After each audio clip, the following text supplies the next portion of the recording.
Hi, this is Dennis from Liberty Locksmiths. Just a quick video of a job we did yesterday.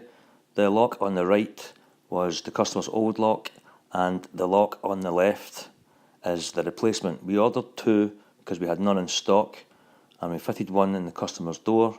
This lock is the GU lock 45mm back set, which is unavailable.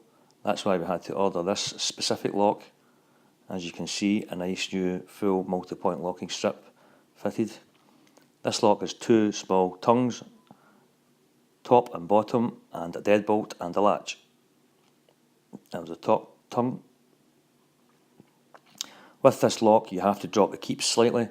As you can see, the centre one we dropped down 10mm and we filled in the gap at the top. The bottom keep doesn't have to be moved, and the top keep also doesn't have to be moved. Thank you very much for looking at my video.